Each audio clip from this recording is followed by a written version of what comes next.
तीन बहनों की लालची भाभी। करिश्मा, रेशमा और मनीषा तीन बहनें हैं। उनका एक भाई भी है, मयंक। मयंक अपनी बहनों को बहुत प्यार करता है, लेकिन मयंक की पत्नी सविता इस मामले में मयंक से बिल्कुल ही अलग है। वो अपनी ननदों का जितना बुरा कर सकती है उतना बुरा करती ही रहती है और अपनी ननदों पर हुक्म भी चलाती है। करिश्मा, करिश्मा, तुमने अभी तक नाश्ता नहीं बनाया? तुम्हारे भैया को ऑफिस जाने में देर हो रही है। हाँ भाभी, बस अभी बनाती हूँ। करिश्मा, तुम ये ढीलापन छोड़ दो। कल को पराए घर जाना है। वहां अगर तुम इस तरह से काम करोगी तो लोग क्या कहेंगे कि माँ ने और भाभी ने कुछ सिखाया नहीं। और तुम्हारी दोनों बहनें कहाँ है? अब रेशमा मार्केट गई है और मनीषा सो रही है। क्या? सुबह के 8 बज रहे हैं और ये महारानी अभी भी सो रही है? ये कहते हुए सविता अपनी सास दुर्गा देवी के पास जाती है।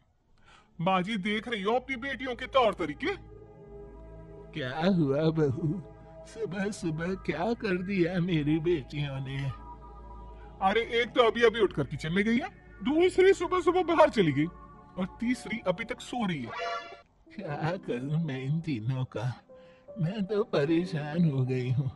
जा जाकर उठा उसे और रेशमा से मैं बात करती हूँ। सविता सीधा मनीषा के कमरे में जाती है और उससे कहती है, महारानी जल्दी उठो, सूरज सर पर आ गया है। भाभी थोड़ी देर और सोने दो ना, मैं रात को लेट सोई थी। वो क्या ना, यूनिट टेस्ट चल रहे हैं। शराफत से उठती है या नहीं, या फिर पानी की भरी बाल्टी डालूं तेरे ऊपर? नहीं नहीं भाभी, मुझे बिस्तर में नहीं लाना, उठती हूँ मैं। मनीषा जल्दी से उठकर बाथरूम में चली जाती है। सभी आराम से बैठकर नाश्ता कर रहे होते कि तभी रेशमा बाजार से हाथ में सामान लिए आ जाती है। रेशमा को देखते ही सविता उस पर बरस पड़ती है।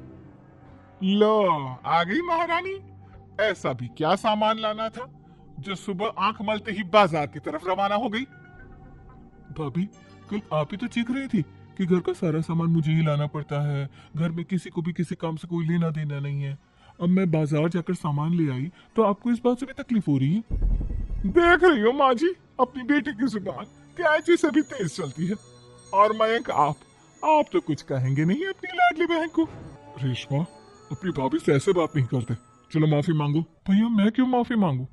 आप भाभी से बोलिए ना कि हम पर कम हुक्म चलाया करें। हम इस घर की बेटियां हैं और आपकी पत्नी की ननद है, नौकरानी नहीं। लो कर लो बात। इनकी भलाई के लिए कुछ भी बोलो तो इन्हें बुरा लग जाता है। इस घर में यही इज्जत है मेरी। देख लो माँ जी, आपकी बेटी किस लहजे में मुझसे बात कर रही है। सविता वहां से चली जाती है। मयंक को बहुत गुस्सा आता है, वो भी वहां से चला जाता है। फिर करिश्मा रेशमा को समझाती है। रेशमा, तुम्हें भाभी से माफी मांग लेनी चाहिए थी ना। लेकिन दीदी, मैंने कुछ किया ही नहीं, तुम्हें माफी क्यों मांगू? हाँ करिश्मा दीदी, रेशमा दीदी जैसे ही घर में आई भाभी ही उन पर चिल्ला रही थी। हाँ, मैं मानती हूँ कि गलती भाभी की थी। मैं तो इसलिए बोल रही हूँ कि भाभी ने माँ को तो पूरी तरह अपने वश में कर लिया है। वो हमारी बात सुनती ही नहीं। मयंक भैया हमारे लिए हमेशा खड़े रहते हैं, इसलिए उनकी बात का मान तो तुम्हें रखना चाहिए था ना। कोई फायदा नहीं दीदी, कुछ दिनों की बात और है, भाभी उन्हें भी हमारे खिलाफ भड़का देंगे। फिर वो भी माँ की तरह हमारी किसी बात का विश्वास नहीं करेंगे। इसी तरह सविता अपनी तीनों ननदों को किसी न किसी बात पर परेशान करती रहती थी। एक दिन मयंक अपनी तीनों बहनों के लिए गिफ्ट लाया। क्या रेशमा, ये तुम्हारे लिए हार का सेट। रेशमा, तुम्हारे लिए सुंदर सी ड्रेस। और मनीषा, तुम्हें किताबें पसंद है ना, तुम्हारे लिए किताबें लाया हूँ। थैंक यू भैया। थैंक यू भैया। थैंक यू भैया। करिश्मा, तुम्हारा नेकलेस कितना सुंदर है। ये भैया कहाँ से ले आए होंगे? मैंने भैया को 3 दिन पहले फोन पर ये डिजाइन दिखाया था और आज भैया ये ले आए। सविता तो अपनी ननदों के गिफ्ट्स देखकर जल गई और करिश्मा का नेकलेस तो उसे भी बहुत पसंद आया था। अपनी बहनों के लिए कितना अच्छा नेकलेस लेकर आए हैं, मुझे कभी कोई गिफ्ट नहीं दिया। मैं आज ही ये हार चुरा लूंगी। रात में सविता करिश्मा का हार चुरा लेती है और इसी तरह उसे अपनी ननदों की जो भी चीज अच्छी लगती वो उसे मांगती नहीं, बल्कि रात के अंधेरे में चुरा लेती। इसी तरह दिन बीतते गए और सविता ने मयंक के दिल में भी उसकी बहनों के लिए नफरत पैदा कर दी। एक दिन मयंक ने करिश्मा और रेशमा के लिए रिश्ता देखा और ये बात उसने घर में सबको बताई। माँ, करिश्मा और रेशमा के लिए बहुत अच्छा रिश्ता आया है। वो लोग कल इन्हें देखने आ रहे हैं।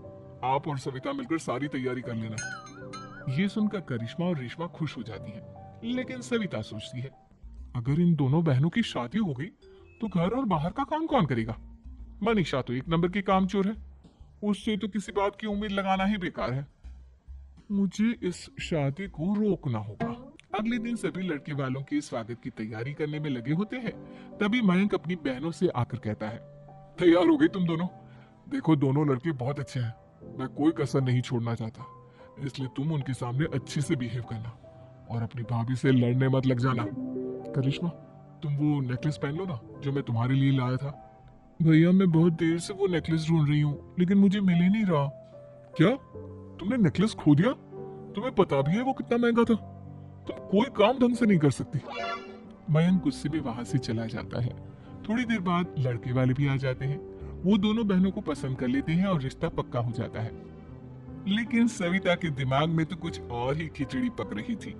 वो पंडित जी के पास करिश्मा की कुंडली लेकर जाती है और उन्हें पैसे देकर करिश्मा की कुंडली बदलवा देती है।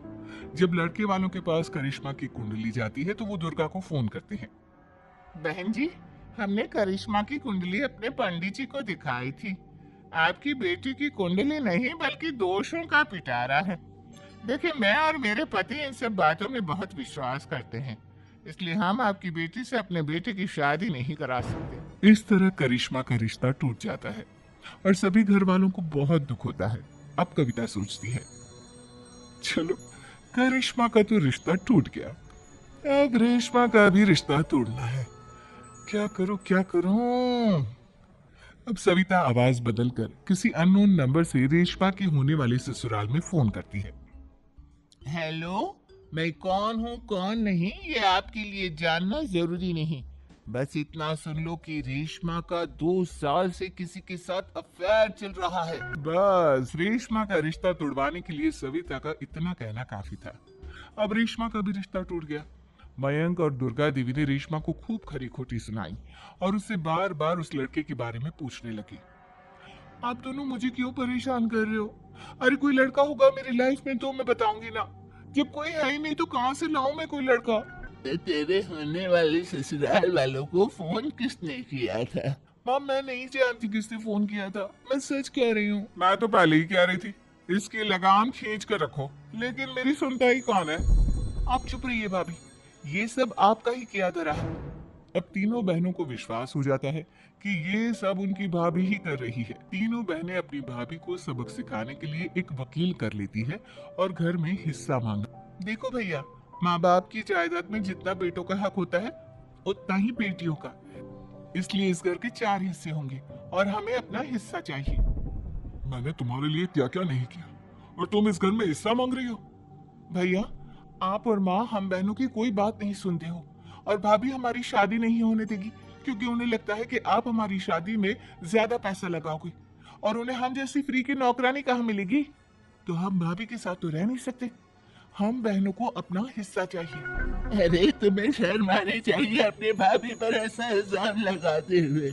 वो तुम्हारे बारे में कितना सोचती है। हाँ माँ, भाभी हमारे बारे में बहुत सोचती है, दिन रात बस यही सोचती रहती है कि किस तरह से अपनी तीनों ननदों को परेशान करूं और कभी मुझे पढ़ने भी नहीं देती। दोनों बहनों का रिश्ता भी तो इन्होंने ही तोड़वाया है और रात में हमारे कमरे में आकर हमारी चीजें भी चुराती हैं। इसी तरह सविता की तीनों ननदें अपनी बात पर अड़ी रही।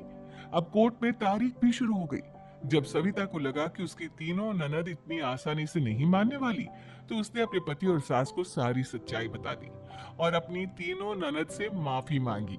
मयंक और दुर्गा को भी अपनी गलती का एहसास हो गया। अब सविता खुद करिश्मा और रेशमा के लिए अच्छा रिश्ता ढूंढती है और उनकी शादी करवाती है।